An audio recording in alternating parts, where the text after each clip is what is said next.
Devaya.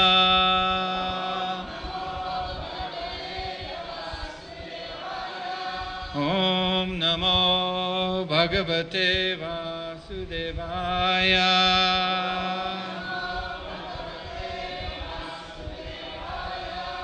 Om Namo Bhagavate Vasudevaya.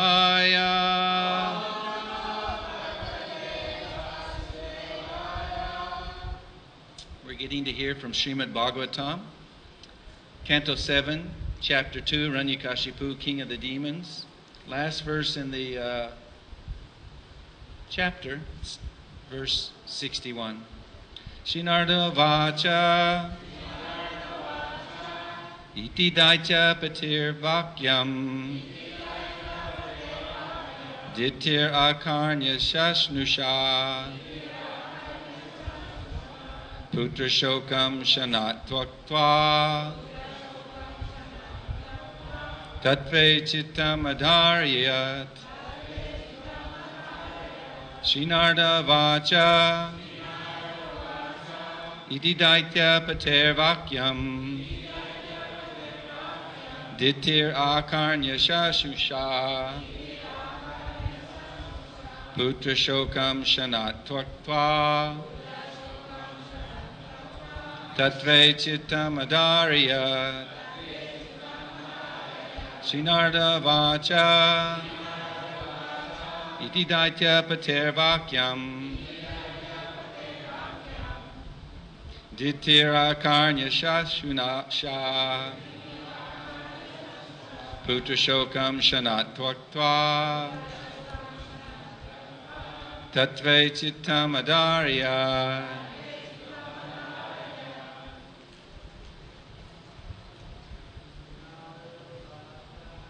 Shinarda Vacha Pater Vakyam Ditira Karnya Shashusha Putra Shokam Shanat Tvaktva Tatve Chittam Adharyat. Srinarda Vacha Daitya Pater Vakyam Ditira Karnya Shashusha Putra Shokam Shanat Tvaktva.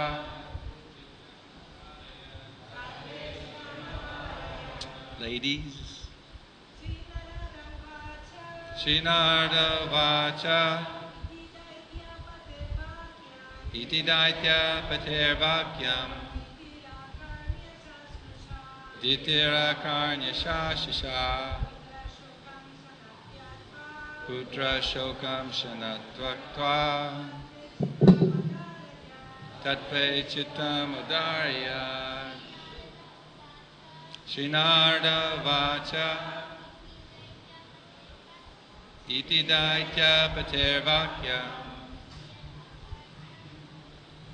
Ditira Karnya Shashusha Putra Shokam Shanat Tvaktva Chittam. Srinarda Vacha.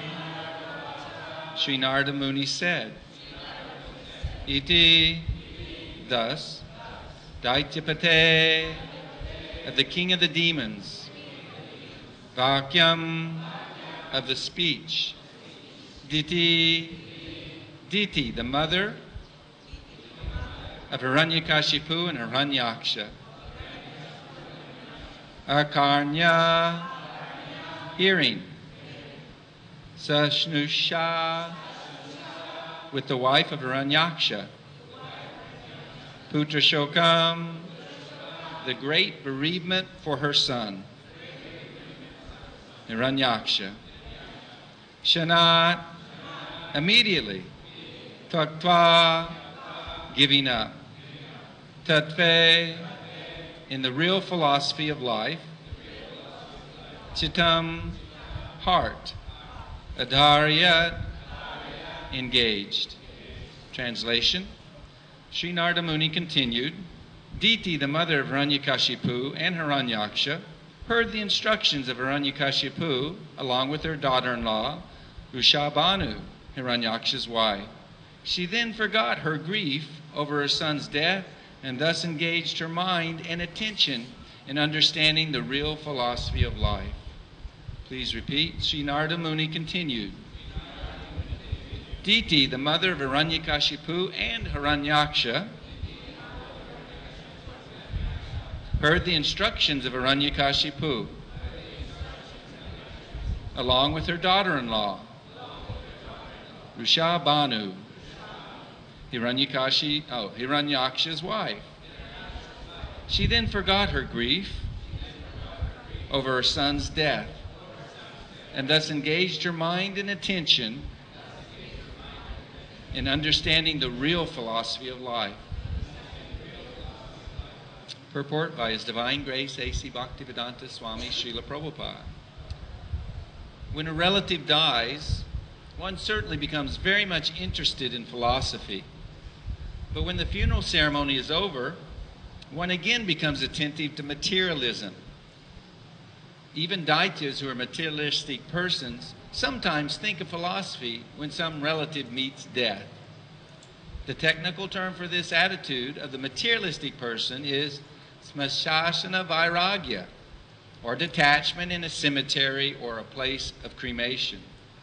As confirmed in Bhagavad Gita, 4 classes of men receive an understanding of spiritual life and God. Artha, the distressed; Jigyasu, the inquisitive; Artarti, one who desires material gains; and Jnani, one who is searching for knowledge. Especially when one is very much distressed by material conditions, one becomes interested in God. Therefore, Kunti Devi said in her prayers to Krishna that she preferred distress to a happy mood of life. In the material world, one who is happy forgets Krishna or God. But sometimes, if one is actually pious but in distress, he remembers Krishna. Queen Kunti Devi therefore preferred distress because it's an opportunity for remembering Krishna. When Krishna was leaving Kunti Devi for his own country, Kunti Devi regretfully said that she was better off in distress because Krishna was always present. Whereas now that the Pandavas were situated in their kingdom, Krishna was going away. For a devotee, distress is an opportunity to remember the Supreme Personality of Godhead constantly. Thus, in the Bhaktivedanta purports of the 7th canto, 2nd chapter, the Srimad Bhagavatam, entitled Hiranyakashipu, King of the Demons. Could we all pray together for the mercy of our divine masters that we might be able to serve nicely the transcendental sound vibration of Bhagavatam by hearing and chanting? Om Jnana-timirandasya Gyananjana Salakaya Chakshurn Militam Yena Tasmai Shri Gurave Namaha Shri Chaitanya Mano Vishtam Stapitam Yena Bhutale Swayam Rupa Kadamayam Dadati Swapadandikam Namo Vishnu Padaya Krishna Prastaya Bhutale Srimati Bhaktivedanta Swaminiti Namane Namaste Saraswati Deve Gauravani Pracharane Nivishesha Shunyavadi Paschatya Desatarane Vanchakopatarubhyascha Kripa Sindhu Devacha Patitanam Pavanebhyo Vaishnavebhyo Namo Namaha Sri Krishna Chaitanya Prabhu Nityananda Sri Advaita Gadadhar Shivasade Gaur Bhakta Vrinda Hare Krishna Krishna Krishna Hare Hare Hare Rama Rama Rama Hare Hare. Because there's a few new faces in the crowd, my name is Rajendranandan. I'm an insignificant disciple of His Divine Grace A.C. Bhaktivedanta Swami Srila Prabhupada, aspiring servant of you Prabhus. And I know a little bit about this kind of verse and purport. Little bit. A godbrother asked me yesterday, do you get nervous before giving class? And in all honesty, yes. If I didn't get nervous before giving class, I'd be in total Maya, because I'd think I had mastery of the Shastra and that I could impress you Prabhus. And, we'd all have a good old Hari Bol, Ki Jai. But we're praying for the descent of transcendental sound vibration. Every single devotee who sits on this Vyasa-san, they speak and they try their best to repeat the words of Srila Prabhupada, of the spiritual master, the previous acharyas. But whether or not the transcendental sound vibration from the spiritual world descends, that's not entirely within. In fact, it's not in our control at all. That's why we ask the mercy of the spiritual master and the Vaishnavas before hearing or speaking on Srimad Bhagavatam or anything about devotional service and the devotees. It's the proper mood. We're hearing here how Diti, she got to hear from Hiranyakashipu and her lamentation has been dispelled. She's taken it to heart. But I wonder how long it will be before once again she's forgetting that she will die. And she becomes just as absorbed in her affectionate dealings with her son, her remaining son, her grandchildren, affairs of the state, etc. The materialistic persons, sometimes they actually admit, I'm suffering like a dog.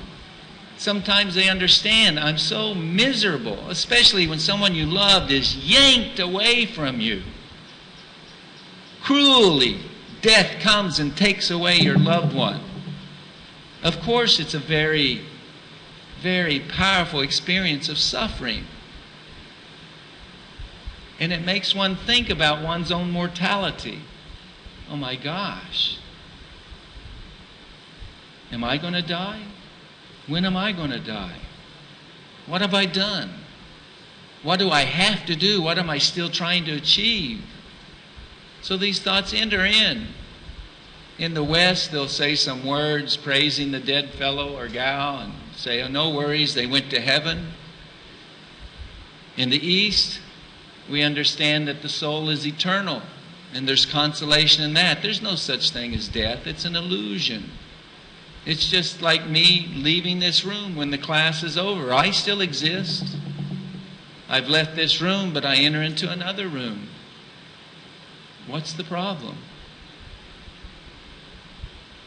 The person who was giving her the consolation, the guidance to steer her out of the lamentation, he certainly doesn't have realization of the eternality of the soul. If he did, he wouldn't even think twice of taking up the battle against Vishnu and controlling this universe.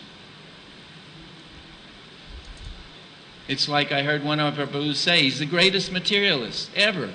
Pages of history. But I guarantee you, when all was said and done, when he realized in the lap of Nrsingadev he was about to be bifurcated, that it was finished, it all would have seemed like it flashed in a moment.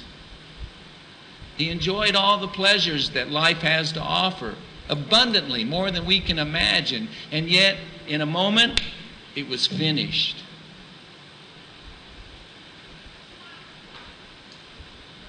Life is full of misery.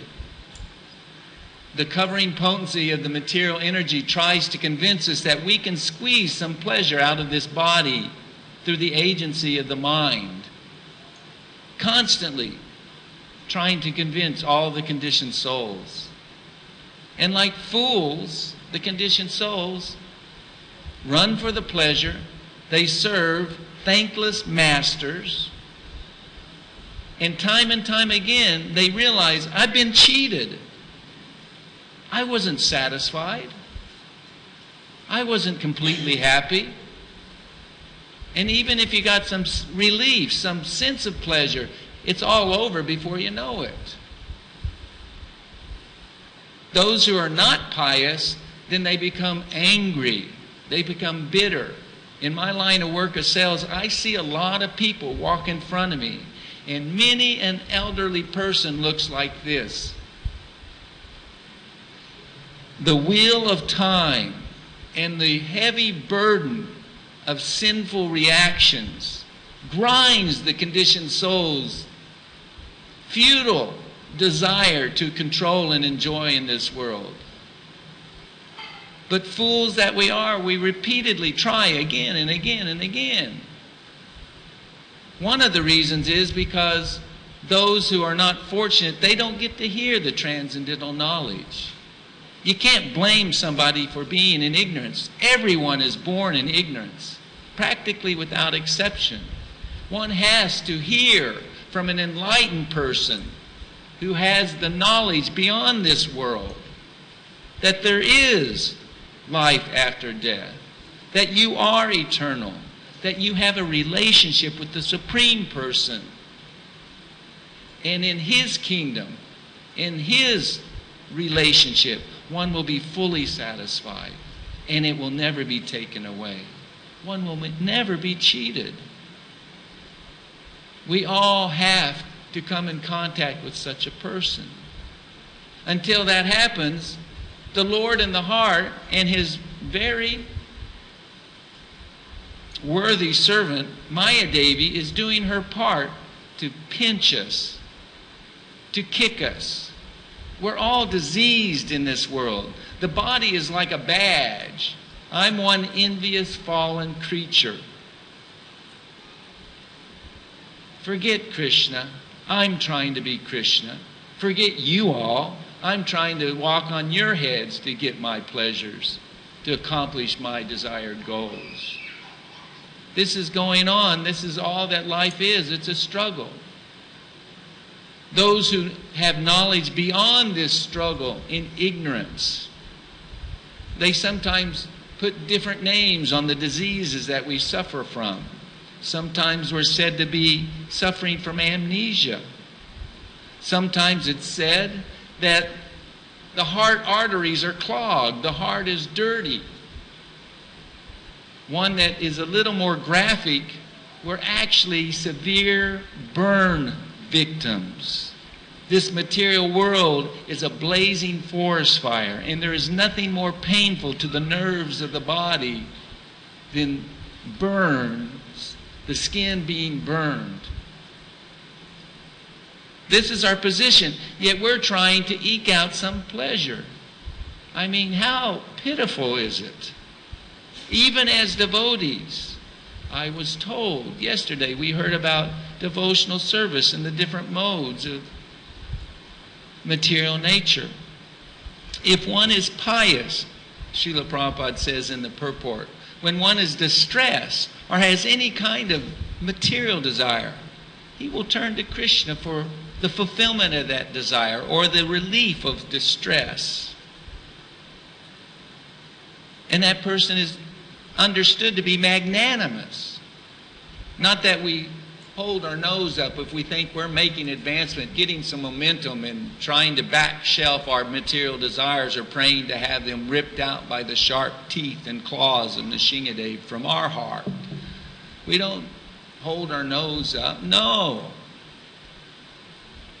Krishna says they're all magnanimous souls, and they are dear to the Lord because there is a reciprocation of affection. At least they're asking the Lord, help me. They're asking the Lord, please fulfill my desire. They're accepting that He is one who can do so. Now, this may be a very immature level of reciprocation with the Lord. It's like the tiny little children. Gimme, gimme. Gimme, gimme. We may remember such a stage of life, or we certainly see it in the younger children. The parent is happy to give as long as they can protect the child and mold the child to help the child mature. Krishna's the same way. He has no problems trying to help us become peaceful in this world. He has a big problem with us foolishly remaining attached to the body and the things of this world. When he fulfills our desires, he does it in such a way that if one is sincere, he'll realize, why did I ask for that? God, there's so much more mercy to be had from the Lord and his devotees. And Srila Prabhupada, in the purports to this section of the 7th chapter of Bhagavad Gita, 4 people approach him. They're all magnanimous. And he says, among all of them, the best is one who has full knowledge of him and serves him in purity. He asks nothing in return for the service. He simply wants to please Krishna. That person, Krishna says, and Srila Prabhupada explains in the purport, is very, very dear to Krishna. We're all dear to Krishna. One who receives his mercy, offering him service for his pleasure, he's very, very dear to the Lord. This child of mine is reciprocating in a way in which I can truly make him happy.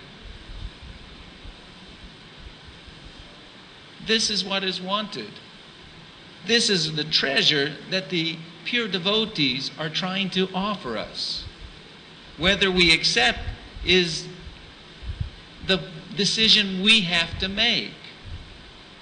Because Krishna doesn't force anybody to serve him. The pure devotees, they don't force us to give up all other desires, foolish, childish desires, and simply surrender to Guru and Krishna. They don't force. They encourage best they can. On our part, we have to develop the ardent desire, a prayer. Please let me have the association of your transcendental messenger, and let me hear the transcendental sound vibration of the spiritual knowledge of devotional service. This should be our highest desire in life, to constantly hear from the pure devotees who are not of this world, who don't have desires for anything of this world. The spiritual master does not come down here to establish a world where there is no pain. You can't do it. We're in Devi Dham.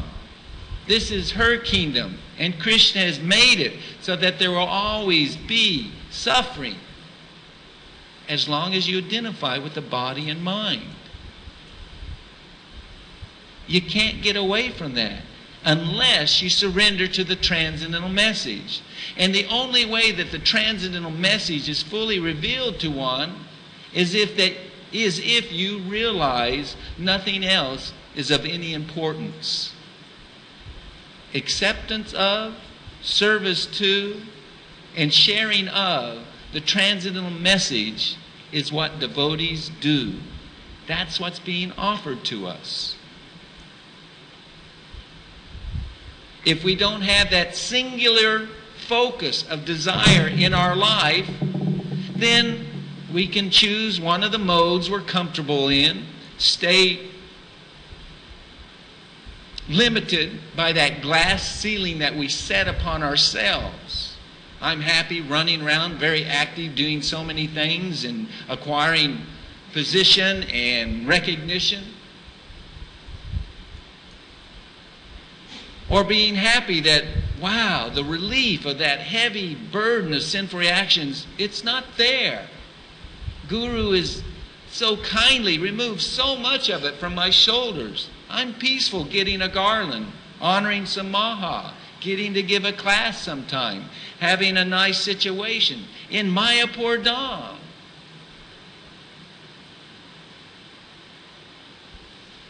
But the mood in which you perform the services that we do perform, are we doing it to please Guru and Krishna? Or are we really still influenced by that selfishness of, I'm trying to enjoy here? There's a big difference. It's two opposite sides of the coin. Am I honoring the garland so that I can be purified? Am I honoring the Mahaprasadam so that I can show that I'm simply the insignificant servant of the Lord, totally dependent upon His mercy? Anything and everything we do, is it for His pleasure, for the pleasure of Guru and Vaishnava? If it's not, there's work to be done in our consciousness, in our heart. The spiritual master, he doesn't hedge words. He doesn't. His motive is not to flatter us or simply to make us feel good about ourselves. Sometimes the spiritual master can speak very bitter words, very sharp words. Srila Bhaktisiddhanta Saraswati Thakur said that he will sometimes be very insolent in his delivery of the transcendental message. And I had to look up insolent, dictionary key. And it means one who is disrespectfully rude or arrogant. Now that's kind of unusual to hear, that the spiritual master might be rude or arrogant. He's not. He's a personification of mercy. But because of our attachment to the false ego, some false identity of being something or someone that we're not, we take it that sometimes he will insult us. Who is he? What is he saying? Come on. And I've even heard God brothers, I'll put it in the singular, I've heard a God brother who takes on the service of a Diksha Guru say, most of my disciples, they don't really want to be told what to do. They'd rather just be comforted, a little encouraged. And when I heard that, I was shocked. Because that's not the business of guru, and it's not the business of disciple. Somewhere there's cheating going on in such reciprocation. Let's put the blame at the feet of the disciple, because that's the role that most of us play. We are disciples. We're not serving in the capacity of guru, at least not in Diksha Guru. There's no reason to take up the relationship of a disciple with the spiritual master if you don't want to get out of this world to eternally serve Krishna. You don't need it. You want to be comfortable in this world? You can chant Hare Krishna. You can hang out with the devotees. And life can be kicked back fairly smooth and easy. No problem. But the guru doesn't want to offer that. Srila Bhaktisiddhanta Thakur said there were many followers of Gaurkishore Das Babaji who thought they were very intimate with Babaji Maharaj and that they were the recipients of his full mercy. Bhaktisiddhanta Thakur said they were fools, totally cheated, because they were not given the name of Krishna nor the empowerment to spread the names of Krishna. Srila Prabhupada simply wants to give us devotional service, primarily through the Yuga Dharma of chanting the holy names. Hare Krishna, Krishna Krishna, Hare Hare, Hare Rama, Rama Rama, Hare Hare. Which brings us to the last half of the purport. Everyone is distressed in this world if they're conscious. Those who are the lowest of the ignorant, hog-like men, they may not realize they're suffering. In their intoxicated bewilderment, they may think, life is good in the stupor. Ignorance is bliss. Or the other person is the liberated souls. In between, everybody else is suffering. And we hear Kunti Devi, when her sufferings, her trials and tribulations, those of her and her son ended, Krishna was leaving her. And so she prayed, please bring them back on. What did they go through? They were protected from a poisoned cake, from a great fire, the house of shellac, from cannibals, from the vicious assembly, from sufferings during our exile, from the battle where great generals fought. And last but not least, they saved the remaining heir that was to be born from Uttara, saved him from the Brahmastra thrown by Ashvatthama. And now they're safely able to reign the kingdom. And you're going. Don't leave. Put us in difficulty if it means you'll stay with us, always here to protect us. And I've heard many a devotee give what I think is a misleading explanation of this verse. We're not meant to try and imitate Queen Kunti. Life is hard enough without praying for miseries. She's a pure Vaishnavi. For her, the suffering of a moment's absence from Krishna is worse than any fire, any poison, any suffering of this body and mind. They don't identify with themselves as the body and mind. They're the servants of Krishna.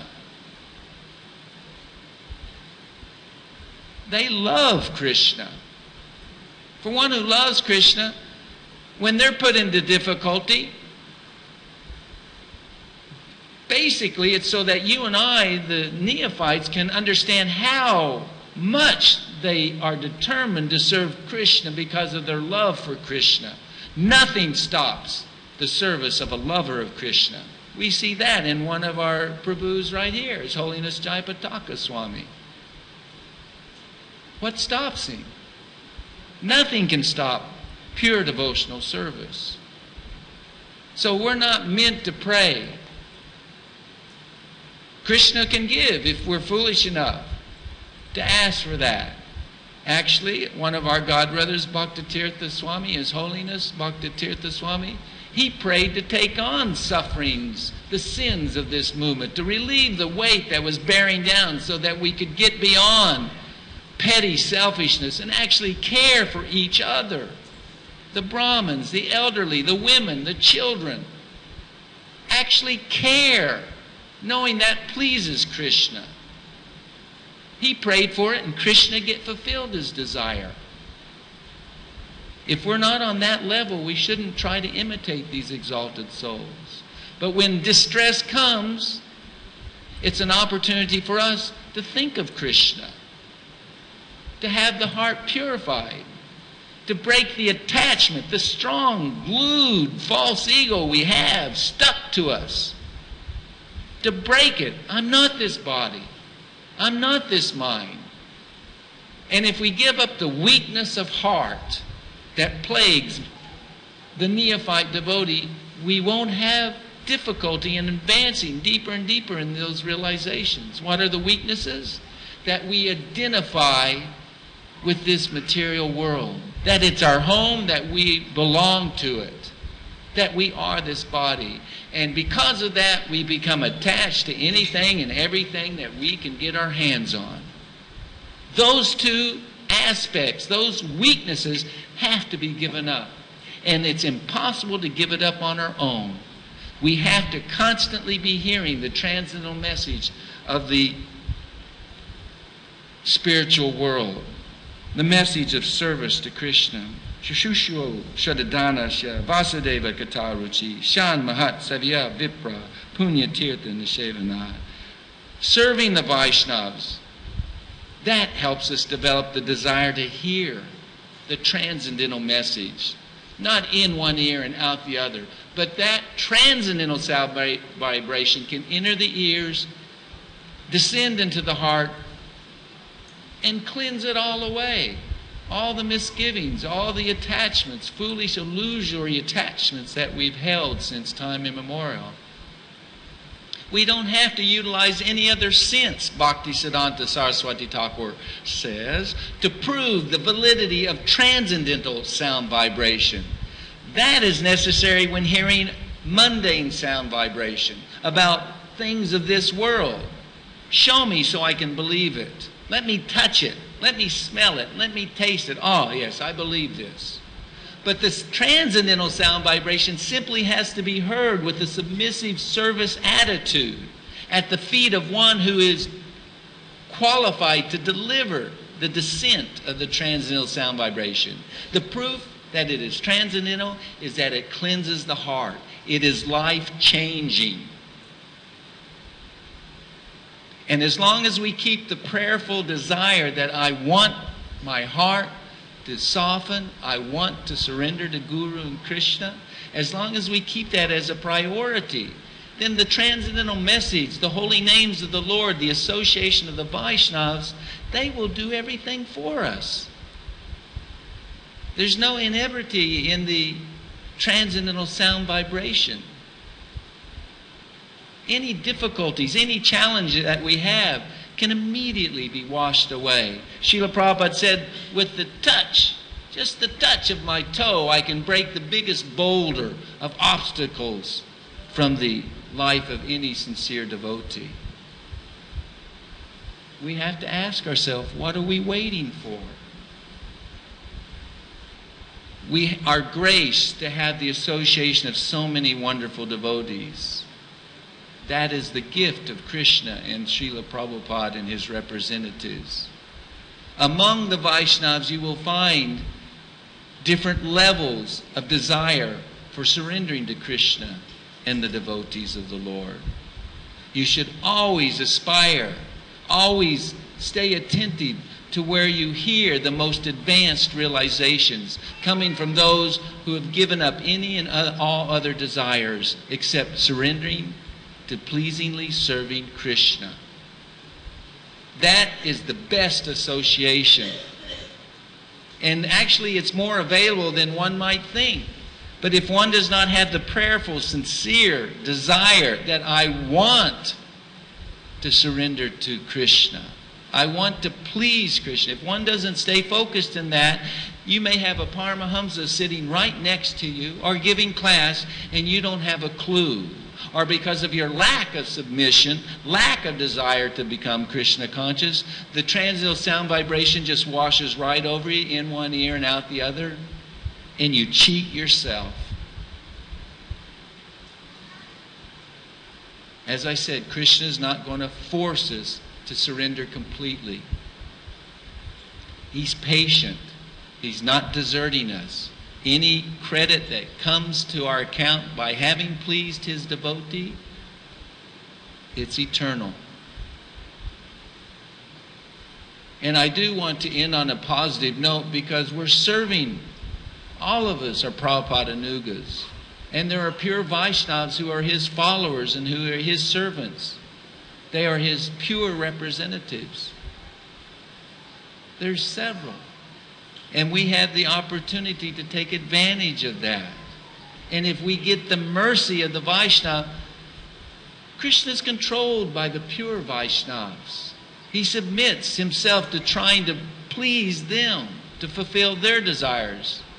The pure Vaishnavas, they know Krishna wants us all to come back to him so that we can be happy in giving our lives to him, to pleasing him.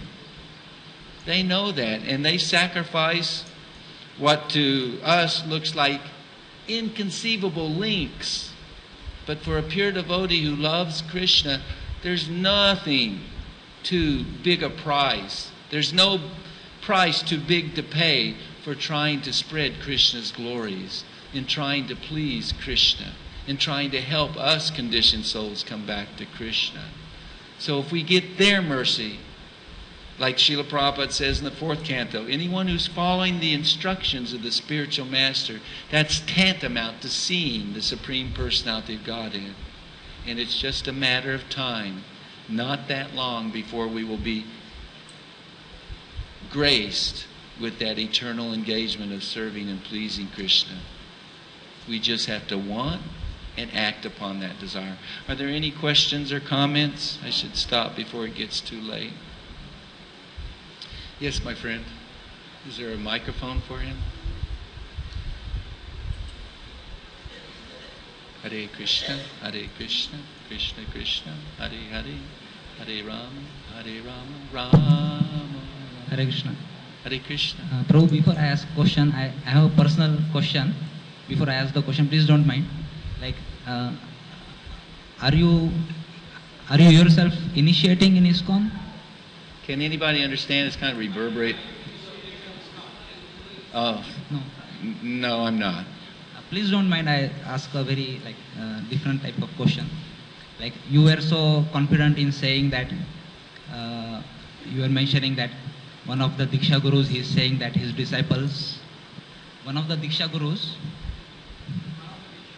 one of the Diksha Gurus, Yes. he is saying that his disciples are confident to take their own decisions.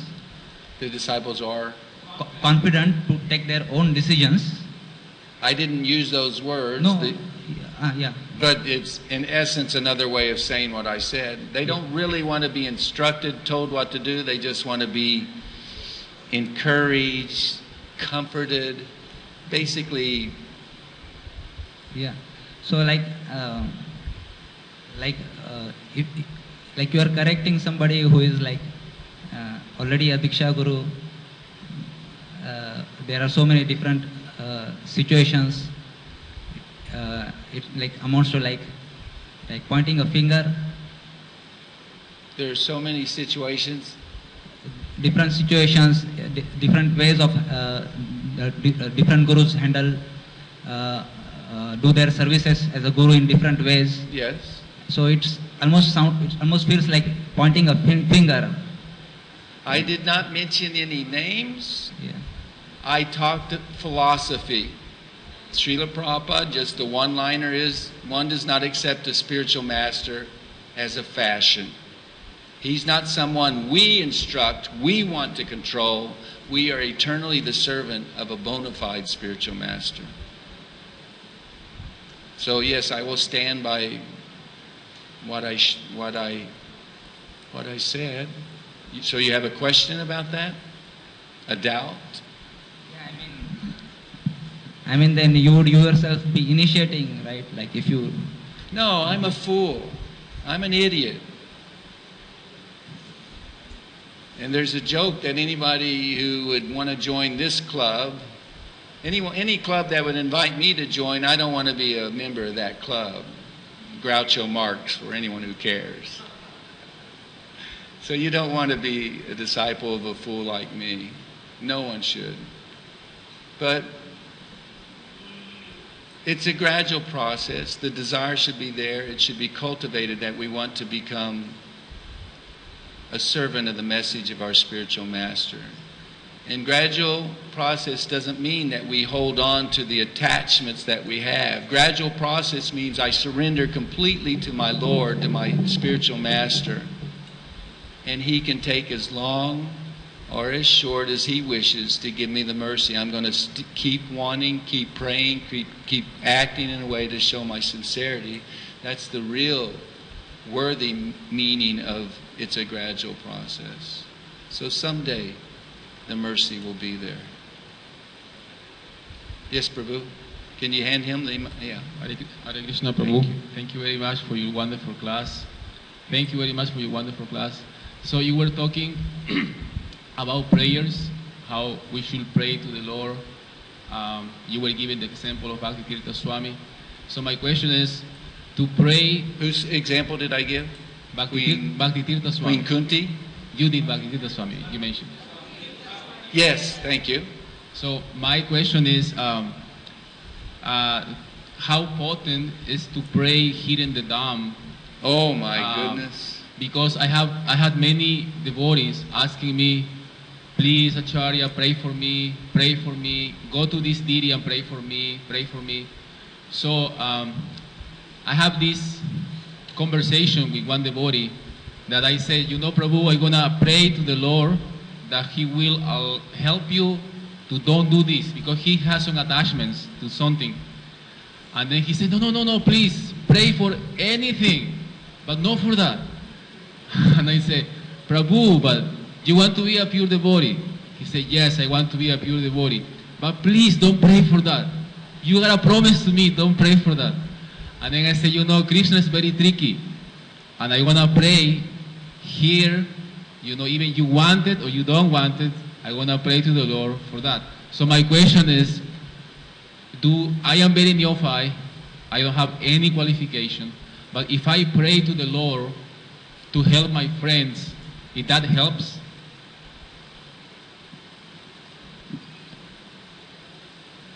The devotee naturally feels, if he's in proper consciousness, that who is he to call upon the Lord or have the influence upon the Lord to fulfill the prayer that I say. That's proper consciousness. And so any prayer offered to the Lord, it's done with it goes without saying, if you so desire. If you so desire, my Lord. You know the big picture. But in terms of praying for others that they come to the platform of pure devotional service, that's the prayer of Prahlad Maharaj in the 5th canto. He said, please pacify all these envious conditioned souls by giving them devotional service. We're diseased. Even amongst devotees, we are, we still have a little fever. My God, I didn't realize you're that hot. We still have some material attachments. The fever has to be lowered. We have to come to the reality of surrendering completely to the Lord. And anyone who prays in that fashion, the Lord's happy to hear that prayer. That's what He's trying to accomplish through everything. Through this international society, through Srila Prabhupada, through everything. He's just trying to bring us back home in pure, loving, devotional service. So you don't have to put your friend in anxiety if he doesn't want to hear that, but what does he know what you pray with your hands folded, quietly standing before Nrsingadev or Panchatattva or Radhamadhava? That's a very good prayer. I would encourage you in that way, with the humility that knowing, no, I'm not blessing, I'm simply asking the Lord to bless. I'm asking the acharyas to bless. The Lord wants to hear that. He wants to see us. That's a manifestation of growing in Krishna consciousness. Yes, my friend? Thank you. Thank you, Prabhu, for a wonderful class, even though I came a bit later. So, is it please, the fans, is it me, or is it the speakers? Hari. Yes, so please, thank you very much. My question is that actually you mentioned the example of Queen Kunti, as she is a pure Vaishnavi and she prays for anxieties in a manner of that she doesn't want to be separated from Krishna in any way. Yes. So since I joined the movement, I find it quite popular that among devotees they often say, I'm so fallen, I'm the worst, and this is some... Okay, stop. What's he said so far? Yes, okay. Yes, I find it often. Sometimes I speak to devotees and sometimes I give them some compliments, and then devotees often, they say like, I'm so fallen, I'm the worst, and this is... okay. To be the symptoms of like Uttamadhikari, quite pure devotee. So I thought, I also try to, humble myself in sometimes like this, but then I thought it's wrong. So, like... Stop. Okay.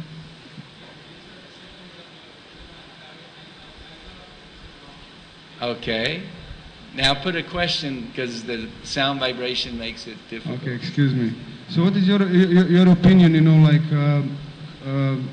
how should we stay humble but not imitate the pure devotees in the same time? How should we stay humble and not imitate the pure devotees in the same time? Not imitate pure devotees. The pure devotees in the same time. That's a very nice question.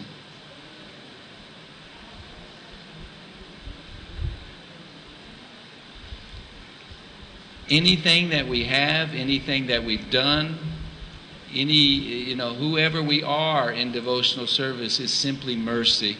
It's a gift of Guru and Krishna. If one has that awareness and stays fixed in it, it is a form of the 6 loving exchanges to appreciate that the devotee was expressing appreciation of you or something you've done or some qualities you possessed. If you take the credit yourself, then that's the worst thing you can do, is just say, you're welcome, Haribol. And in that sense, Bhaktisiddhanta Thakur said that our flatterers are our worst enemies. Because as we advance, the more we realize how insignificant and disqualified we are, how merciful the Guru and Vaishnavas and Krishna are in accepting whatever we're trying to offer. The pure devotees, they may or may not, verbalize you're welcome. It's not the business of Guru to always be, inflating the false ego of the disciple by speaking flattering words, pleasing words. Everyone's an individual, and everyone has their moods and the way in which they're cultivating their relationship with the Lord and the devotees. It has taken me a long time to come to some appreciation that I'm an idiot and that whatever I do and that has any positive effect on others is just the causeless mercy of my spiritual master and my Prabhus. And so I can at this time say thank you, because I do want to cultivate a relationship, a friendship, of service with anybody who would have me do so. So we try to encourage each other. And if somebody doesn't want to hear their praises, then why force it upon them, unless it's obligatory as it is on behalf of the in regards to the spiritual master or someone who is imparting transcendental knowledge to us, guiding us, helping us. Does that shed some light on the matter? Yes, thank you. And thank you for the wonderful class and Srila for your Prabhupada ki, but you are welcome. For your exemplary humility. I think that's about all we're going to have. If anybody has a burning question or would like to share any of your realizations with me, we'll end now, and I'm here for a short time. Last thing I will say, my wife and I leave tomorrow. For about 3 months you've sustained us, you've inspired us, and we beg that you will think kindly of us despite our shortcomings and in any way that we've discouraged you or insulted you or offended you. Please pray that we can stay focused in the way in which we've aspired here in the Dham when we go back home. I look forward to seeing you again if Krishna will be so kind. Srila Prabhupada ki, Samaveda Gaura Bhakta Vrinda ki, Grantaraj Srimad Bhagavatam ki, Gaur Premanande. Hare Krishna.